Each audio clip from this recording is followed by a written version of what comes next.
He was a man who was paralyzed from the waist down, a man who could not walk without the aid of heavy steel braces, a man who was unable to dress himself, a man who was forced to be carried everywhere he went, a man who was often in excruciating pain. Now imagine that this same man would lead his nation through the greatest economic crisis in its history, a crisis that left the quarter of the workforce unemployed and the entire financial system on the verge of collapse. He would then lead his nation through the greatest war in human history, a war that threatened to destroy the very foundations of democracy. He would be elected to the presidency 4 times, a feat that has never been repeated, a feat that would ultimately lead to the passage of the 22nd Amendment, which limited presidents to 2 terms. He would become one of the most beloved and most controversial figures in American history, a man whose legacy would shape the nation for generations. This is the story of Franklin Delano Roosevelt, a man who was not born a hero, but who was forged into one by the crucible of personal tragedy and national crisis. But here is what most people do not realize about Franklin D. Roosevelt, the man who gave the nation hope during its darkest hours, the man who declared that the only thing we have to fear is fear itself, was a man who was deeply flawed, a man who was often manipulative, a man who was frequently unfaithful to his wife, a man who was sometimes ruthless in his pursuit of power, a man who made decisions that were deeply controversial, a man whose legacy is both inspiring and complicated, a man who was a product of the patrician class yet became the champion of the common man. He was a man who was not just a leader, he was a man who was a paradox, a man who was deeply human, and a man whose story continues to fascinate and divide us to this day. To understand Franklin D. Roosevelt, you have to go back to the beginning, to the sprawling estate of Springwood in Hyde Park, New York, where he was born on January 30th, 1882, into a world of immense wealth, privilege, and power. He was the only child of James Roosevelt, a wealthy landowner and businessman, and Sarah Delano Roosevelt, a woman of immense will and ambition, a woman who was determined to raise her son to achieve greatness. His father was a distant figure, a man who was often absent, a man who was more interested in his business affairs than in his family.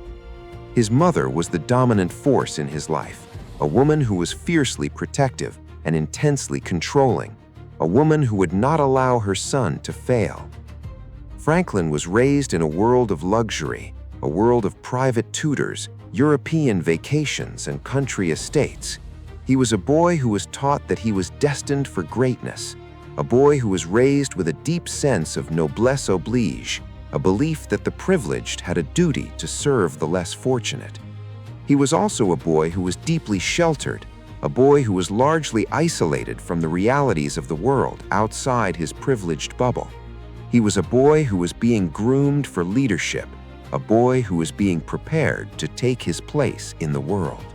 Roosevelt was educated at Groton School, an elite boarding school in Massachusetts, where he was a mediocre student but a popular one. He was a boy who was determined to fit in, a boy who was determined to be liked. He was also a boy who was deeply influenced by the headmaster, Endicott Peabody, who taught his students that they had a moral duty to serve the public. Roosevelt was a man who was being shaped by his experiences, a man who was developing the values that would define his presidency. He was a man who was learning to be charming, a man who was learning to be persuasive, a man who was learning to be a leader. He was admitted to Harvard University, where he continued to be a mediocre student, but a popular figure. He was a man who was more interested in socializing than in studying, a man who was more interested in the pursuit of pleasure than in the pursuit of knowledge. He was also a man who was deeply ambitious, a man who was determined to achieve greatness. In 1905, Roosevelt married Eleanor Roosevelt, his distant cousin. a woman who was shy, awkward, and deeply insecure, a woman who was the exact opposite of his glamorous, domineering mother. The marriage was arranged by his mother, who saw Eleanor as a suitable match for her son. It was a marriage that would be tested by infidelity, tragedy, and political ambition. Eleanor was a woman of immense intelligence and moral conviction, a woman who would become one of the most influential figures in American history, a woman who would redefine the role of the First Lady. Franklin was a man who was deeply attracted to her, but he was also a man who was unfaithful, a man who would have a series of extramarital affairs, including a long-term relationship with his secretary, Lucy Mercer, a relationship that would nearly destroy his marriage and his political career. He was a man who was deeply flawed, a man who was not always kind, a man who was not always faithful. Roosevelt entered politics in 1910 when he was elected to the New York State Senate. He was a man who was beginning his political career, a man who was learning the art of compromise and negotiation. He was a man who was deeply ambitious, a man who was determined to follow in the footsteps of his distant cousin, Theodore Roosevelt. He supported Woodrow Wilson for president in 1912, and he was rewarded with the position of Assistant Secretary of the Navy, a job that he would hold for 7 years. He was a man who was learning the intricacies of government, a man who was building the skills that would make him a great leader.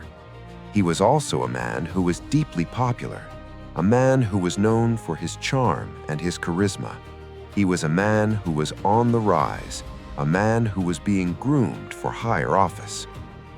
The turning point in his life came in 1921 when he was stricken with polio, a disease that would leave him paralyzed from the waist down. He was 39 years old. He was a man who was at the height of his physical powers, a man who was full of ambition and energy. The diagnosis was a devastating blow, a moment that could have ended his political career. He was a man who was forced to confront his own mortality, a man who was forced to confront the possibility that he would never walk again. He retreated to the family estate at Warm Springs, Georgia, where he underwent a grueling rehabilitation process. He was a man who was determined to overcome his disability, a man who was determined to continue his political career. He learned to swim, to strengthen his upper body, and he developed a system of braces that would allow him to stand and to walk short distances. He was a man who was learning to hide his disability, a man who was learning to project an image of strength and vitality. He was a man who was determined to prove that he was still capable of leading. The polio experience transformed Roosevelt. It gave him a deep empathy for the suffering of others, a deep understanding of the struggles of the common man. He was no longer just a privileged aristocrat.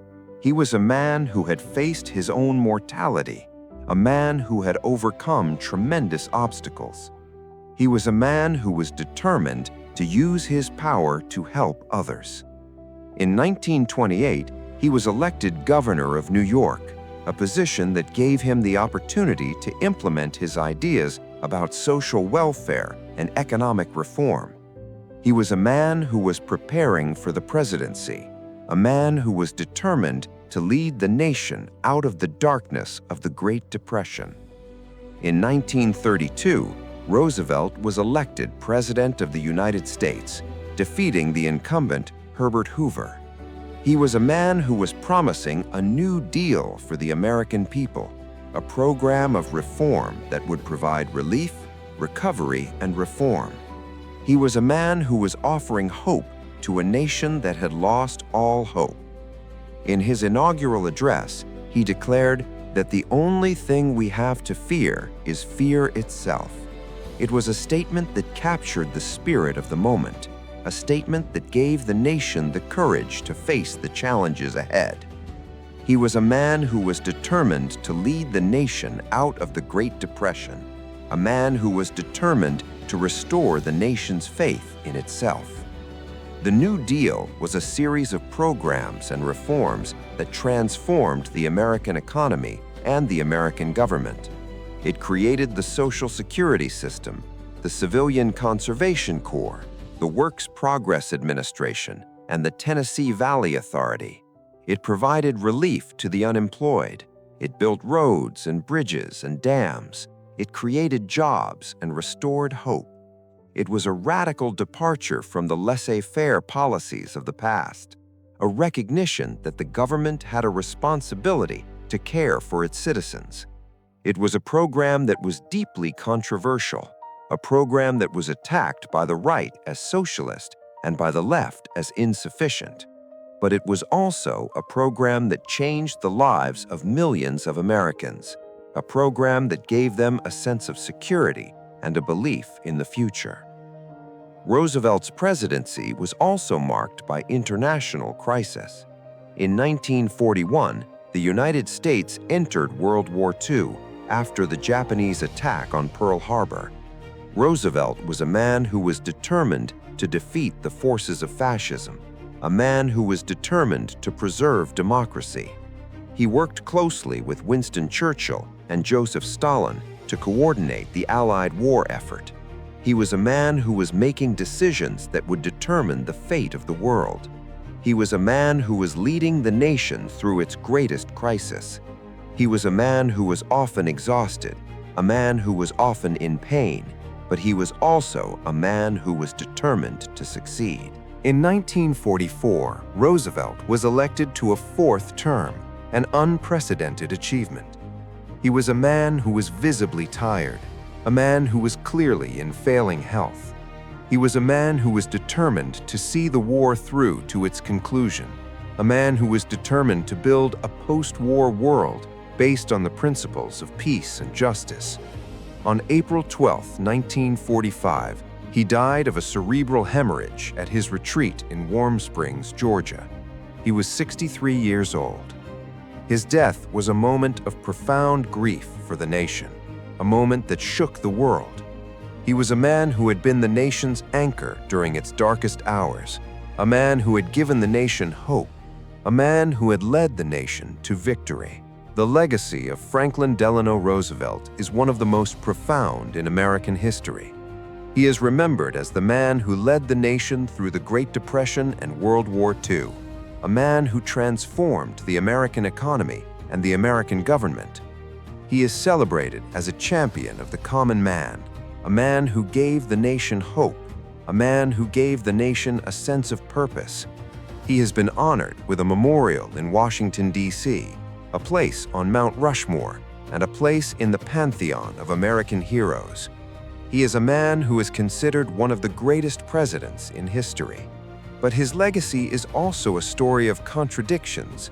He was a man who was deeply flawed, a man who was often manipulative, a man who was unfaithful to his wife, a man who was sometimes ruthless in his pursuit of power, a man who made decisions that were deeply controversial, a man who interned Japanese Americans during World War II, a decision that was a violation of their civil rights. He was a man who was not just a hero, he was a man who was deeply human, a man who was shaped by the contradictions of his own personality. Why should someone born today still care about Franklin Delano Roosevelt? Because his life is a testament to the power of the human spirit and the importance of resilience. He was a man who was paralyzed, a man who was told that he would never walk again, a man who was told that he would never achieve his goals, but he refused to give up. He overcame his disability, and he achieved greatness. He showed us that the most important thing is not the obstacles we face, but the way we respond to them. He showed us that the pursuit of justice is a noble endeavor, and that it is never too late to change the world. He was a man who believed in the power of the human will, and he was not afraid to dream. He was a man who changed the world, and his story will continue to inspire generations to come. Roosevelt once said, "The test of our progress is not whether we add more to the abundance of those who have much. It is whether we provide enough for those who have too little. He was a man who believed in the importance of compassion, a man who believed that the government had a responsibility to care for its citizens. He was a man who was not afraid to challenge the status quo, a man who was not afraid to fight for what he believed in. He was a man who showed us that the most important thing is not the success we achieve, but the difference we make in the world. He was a man who taught us that the pursuit of excellence is a noble endeavor and that it is never too late to change the world. He was a man who was not just a president, he was a man who was a symbol, a man who was a legend, a man whose legacy will continue to inspire generations to come. He was a man who showed us that the most powerful force in the world is not violence, but hope. He was a man who taught us that the most important thing is not the victory we achieve, but the struggle we endure. He was a man who showed us that even in the darkest hour, hope is possible, and that the human spirit is indomitable. He was a man who changed the world, and he will never be forgotten. He was a man who showed us that the most important thing is not the success we achieve, but the difference we make in the world. He was a man who showed us that the pursuit of excellence is a noble endeavor and that it is never too late to change the world. He was a man who was not just a hero, he was a man who was a legend, a man whose story will continue to inspire generations to come. He was a man who showed us that the most powerful force in the world is not violence, but hope. He was a man who taught us that the most important thing is not the victory we achieve, but the struggle we endure. He was a man who showed us that even in the darkest hour, hope is possible, and that the human spirit is indomitable. He was a man who changed the world, and he will never be forgotten. He was a man who showed us that the most important thing is not the success we achieve, but the difference we make in the world. He was a man who showed us that the pursuit of excellence is a noble endeavor and that it is never too late to change the world. He was a man who was not just a hero, he was a man who was a legend, a man whose story will continue to inspire generations to come. He was a man who showed us that the most powerful force in the world is not violence, but hope. He was a man who taught us that the most important thing is not the victory we achieve, but the struggle we endure. He was a man who showed us that even in the darkest hour, hope is possible, and that the human spirit is indomitable. He was a man who changed the world, and he will never be forgotten.